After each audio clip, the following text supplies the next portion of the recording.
Simple bread toast খেতে অনেক মজা। এটা কিভাবে বানিয়েছি, এটা রেসিপিটা একটু দেখেন, দেখলে বুঝতে পারবেন।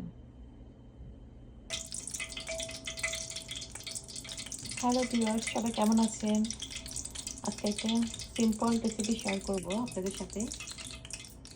এই যে আমরা যে আলুর চপটা বানাই, সেই আলুর পুরটা আজকে ব্রেড দিয়ে একটু ডিফারেন্টভাবে ভাজি করব। এটা হচ্ছে ব্রেড টোস্ট, খেতে অনেক মজা লাগে। সবসময় তো আলুর চপ খাওয়া, এটা একটু ডিফারেন্টভাবে করলে ছোটো বড়ো সবাই খুব পছন্দ করবে।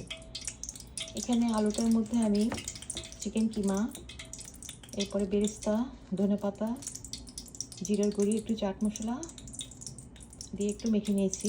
হালকা একটু সরিষার তেল দিয়ে মেখে নিয়েছি, তাহলে একটু খেতে অনেক মজা লাগে। এখন ব্রেডটার মধ্যে এই পুরগুলো দিয়ে দিব। এখন ব্রেডের মধ্যে আমরা পুরগুলো এভাবে করে দিয়ে দিচ্ছি।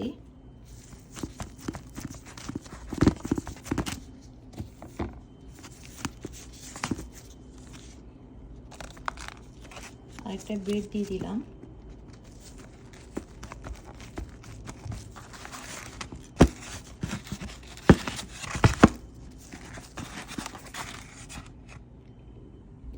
এখন আমরা এটা বেসনের গুঁড়োতে চুবিয়ে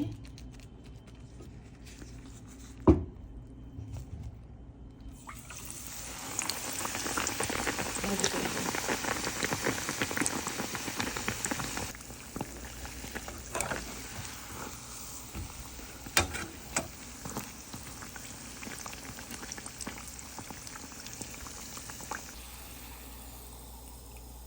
দেখেন দেখতে কি লোভনীয় হয়েছে, খেতেও কিন্তু অনেক মজা। একটু ডিফারেন্টভাবে তৈরি করে দিলে ছোটো বড়ো সবাই খুব পছন্দ করে। খুব সিম্পল ব্রেড টোস্ট, এটা গরম গরম সসের সাথে খেতে অনেক ভালো লাগে। ওকে, ভালো থাকবেন সবাই। আর আমার রেসিপিটা যদি ভালো লাগে, লাইক কমেন্ট দিয়ে পাশে থাকবেন। আল্লাহ হাফেজ।